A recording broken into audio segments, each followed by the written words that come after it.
God's love pursues the lost.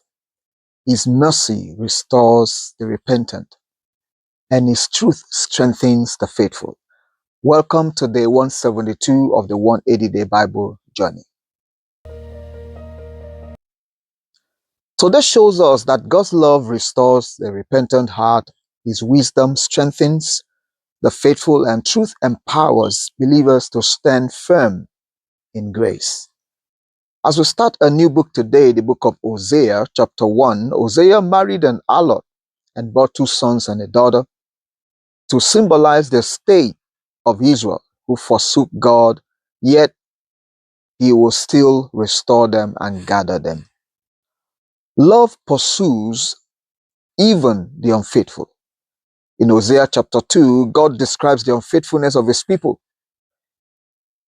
and that He blesses them again. He blesses them with wine, with grain, with silver. She burned incense to Baal and she will be punished, but God will still have mercy on her and make a covenant and will hear their call. God restores what rebellion breaks. In Hosea chapter 3, Hosea was again instructed to love a woman who is an adulterer so that he can demonstrate how Israel behaves towards and other gods. Yet they shall still seek God in the latter days. Love redeems and love restores. In Hosea chapter 4 and Hosea chapter 5, we see God bringing charges against Israel for their adultery, their lies, their stealing, their killing, and also the priests who lack the knowledge of God, who turned His glory to shame. Israel is enslaved in idolatry and sacrifices on mountaintop and burning incense. God pronounced judgment on Israel and Judah, who had defied because of their idolatry and refused to seek the Lord, who would tear them away and hide them until they seek God's face. Sin separates, but repentance restores. In Hosea chapter 6, there is a call to return to the Lord and to pursue His knowledge.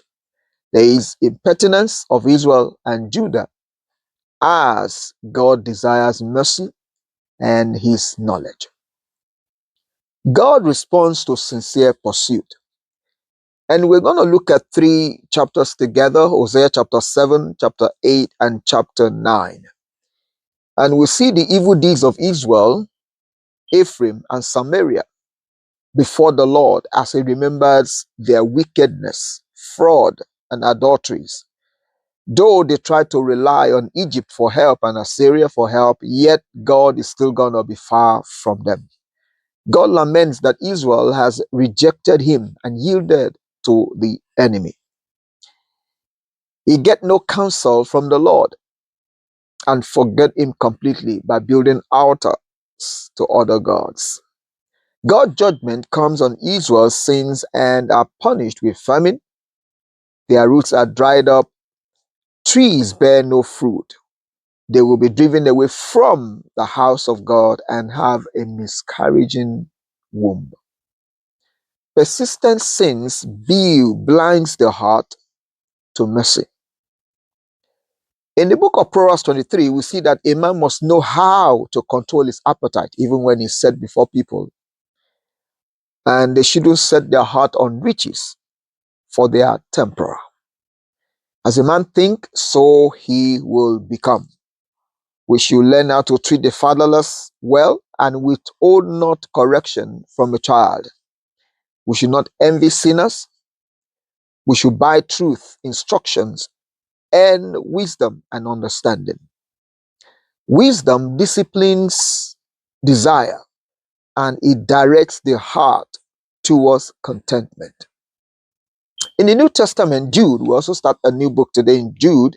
Jude chapter 1, there's a greetings to the saints who are exhorted to contend for the faith that was once delivered unto the saints, even in the midst of ungodly men and situations that are not righteous.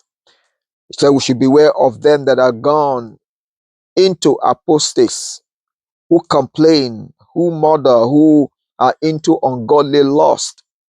We should keep ourselves rather in the love of God and build up our faith, our precious faith, by praying in the Holy Ghost. God can keep us from falling, and He can keep us to become blameless before Him. Truth must be guarded with courage and with compassion. And that brings us to our memory verse today in Hosea chapter 6, verse 3. It says, let us know, let us pursue the knowledge of the Lord.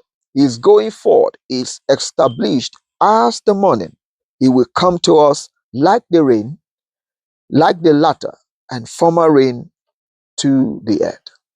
Pursuing God is what gives us the better understanding of who He is, what He represents, and what He can bring to our lives. That is when the godliness will rub up onto us. Until we understand and until we know God the way He wants us to know Him, then we will not be able to produce that godly character that we are looking for. I believe that as we continue in this 180-day Bible journey, the knowledge of God we've gained so far will rub off on us in our character, in our speech, in our outlook, in our perception of the world. My name is Alan Olonshola, and thank you for joining me. I look forward to seeing you tomorrow. And have a lovely, lovely, lovely Father's Day. And I'll see you tomorrow. Thank you.